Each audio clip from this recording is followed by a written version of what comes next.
What's up guys, and welcome back to the channel. Today we will be talking about set 4 Magnolia. I've been playing this deck since it just started. Magnolia is probably the best it's ever been in this set, and I took it to locals just to make sure that my list was kosher, and we had an amazing run, went undefeated. Also ducked some awkward matchups, but that's the beast of a Swiss bracket. So I wanted to share the deck list with you guys today. Don't forget to like, comment, and or subscribe if you enjoy at least one part of the video today. And also, if you're a fellow Mag appreciator or Magnolia appreciator, please put your opinions of Magnolia in the comments below, or like what text do you prefer, that kind of stuff. We're gonna talk about the red line. Sorry about the glare. I've always struggled with lighting. One day we'll get it. But Rancor chain, so we do play like a Zorgnolia kind of ride line. The starter, which one you pick doesn't matter, so it's preference, but I really like the grade 1 and grade 2 here. So the Rancor chain to help you dig. This is a great way to find grade 4 mags in the deck. In prior sets, it was also a really good way to find your Persona ride pieces, so that way you didn't look silly.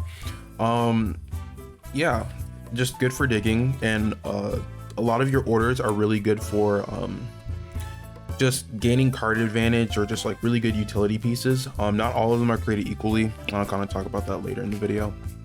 All right, so we're going to talk about the grade 4s, and I think it's pretty self-explanatory. We need 4 copies of the G4 Magnolia. This card is absolutely cracked. That's been my new word. I don't know if I'll stop saying cracked, but this card's just really good. +5 to everything. Your back row gets intercept, not CB reliant, so you get more choices for where you want to put your CB, so Gnosia becomes more of a live card than it ever has. Just so many good things about this card. I feel like the market price for this definitely shows that maybe people underappreciate Stoicheia cards just in general, but that's fine. All you need to know is this is one of the best grade 4s in the set, so amazing card, wins games. Also, another amazing card, we have the Inlet Pulse. So Inlet Pulse here, I play 4 copies. This is probably the best grade 3 that Stoicheia got out of all of their stuff, or like just the best card in general. I think it's just because it goes in at least 2 of the 3 decks, so it's pretty splashable.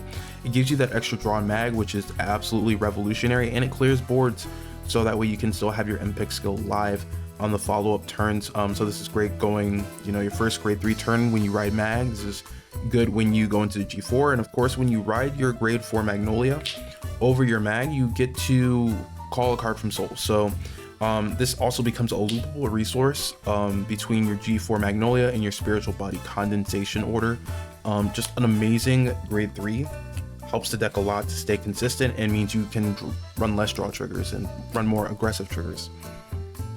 And then grade 4s, NPICs. 4, you need it. I hate to say it, 4 NPICs. Pantharo, 4 of, also super important. Gabreg, and we also have Gnosia. So, kind of to break it down, NPICs backpacks your Seraph Purelight matchup. Other than that, you're not going to find MPEX stopping your opponent from targeting things. It also helps in Dark State matchups too, but it's mainly because Seraph Purelight is such a strong and popular deck right now. So you're going to need 4 of these. The price tag is awful, but that's what happens when Bushy prints key cards as promos. So like, best of luck getting your MPEXs. Pantharo, really good pushing tool. You can feel free to commit this early. It's especially good going first, because then you have the numbers advantage, because it is a 9k base. So that means that sometimes your opponent will be on a 10k base and Pantharo doesn't hit unless you're like on a grade 3 or grade 4 mag. So if going first, this means you can rush with this, and if they get rid of this, you can always just call another one on a later turn, Soul Blast, and then call the one that they sent to the drop. So it's a recurrable resource. It just builds board super easy. I love this card. And then we round off our grade 2 counts with 2 copies of Gabreg and 2 copies of Gnosia. I will say that overall, Pantharo is kind of a necessary card, but it does feel a little weak sometimes because it's not hitting the best numbers. And so we play stuff like Gabreg and Gnosia to kind of make up for that. Gnosia, I feel like after this weekend and after the hours and hours I did of testing with this deck for this set, I kind of want more Gnosia, but I simply just don't have enough space. I think there is a timeline where there's at least 3 Gnosia and at least 3 Gabreg, but because of the way my list is crafted, I can only fit in 2.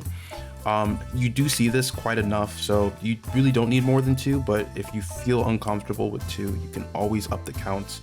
And Gabreg, I originally wasn't playing this, and this was originally like a Gnosia, and like I think I originally had 4 Gnosia, but for decks that need a board to stabilize, Gabreg can win you the matchup because it gets really big and then it has a pseudo guard restrict. Guard restrict is kind of good no matter what format you're in, no matter how bad the guard restrict is.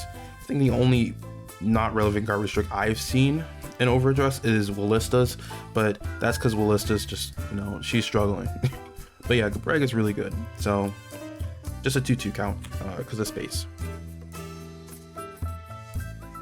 Next we have grade 1s. We don't play that many. We play 1 copy of the Urgula and we play 4 copies of the PG. Now the Urgula tech is here for mainly red decks, and it's like a NPix minus trying to protect your board.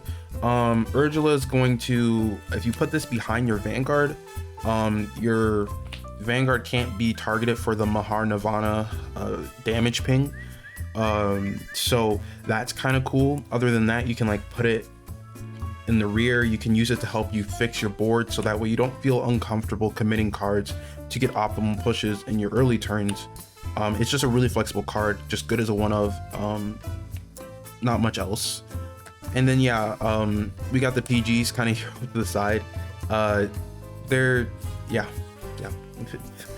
PG's good. We'll get into the orders now. I play 5. So we play 2 copies of Regurgitation, and we play 3 copies of the Spiritual Body Condensation. So Wild Intelligence, kind of not that good anymore. It's locked to the grade 3 Magnolia skill. So as far as finding ways to build resources, I was really choosing between playing Spiritual Body Condensation, teching Wild Intelligence for my grade 3 turn, or playing Alinias. And I think that Spiritual Body Condensation is just better than Wild Intelligence in the G4 build. It's a lot more consistent, and it doesn't use CB, so if you happen to run more Gnosias, you don't get punished. Otherwise, like, yeah, I feel like this is probably your best order you can play for Mag, just because it gives you resources so you can push early. And then you have Regurgitation. This is here to get rid of annoying cards. So great examples of this are like from our Seraph Purelight video, which the link for that will be in the description below. Thank you guys for all of your support this set. Eddie teched a grade 3, so on place, when I call a card, once per turn he can rest it. I can get rid of that. I can get rid of Turquoises, Travises, and Bavsargra, which also we did do a deck profile on that, so make sure you check out the channel. We updated our set 3 to a very crispy set 4 list. Just any problem cards on board that you don't want your opponent to have, you can tell them no, and you build resources from it. So kind of cool. Also, what's nice about playing things like Spiritual Body and Regurgitation is they both Soul Blast. So in your Purelight matchup, which is already kind of backpacked by the NPix, you can also turbo out your soul using all of your skills from your orders and your rear guards, so that way Seraph gets less value off of riding Purelight, which is always really good. So 5 orders, it feels consistent. I've almost always played 5 orders for Magnolia. It just feels right. And finally we have triggers. This is probably where I feel like my list has the most room for growth. So we got crits, we got the 10k draws, a long time coming. We got the world original heals, and then we got 3 fronts, 1 OT. Shout out to Curly Haired Hero. So Curly Hero's significant other also plays Mag, and I was talking to him about like what they were doing with their trigger lineup, and I got inspired to try rainbow triggers, and I absolutely love it. I think that the fronts are really nice here because it allows you to have more shield value, and your rear guards don't really get that big. They do hit good numbers, but that extra 10k that you can apply to the front is absolutely amazing. The 20k shield is really nice, and the G4 is so consistent at applying pressure that sometimes you don't feel like you need all the crits. After this last weekend, I feel like if I wanted to adjust the list, I kind of want to play more draws. I kind of want to play more draws, but I'm gonna just try to high roll. not really a high roll, but I feel like if anything, more draws would probably help. Or if you want something a little bit more aggressive, you can try more crits instead of the fronts. I think this was very flexible. Thank you guys if you made it this far into the video. Don't forget to like, comment, and subscribe for more Vanguard content. This is Kakorin TCG signing off. Thank you guys. Peace out.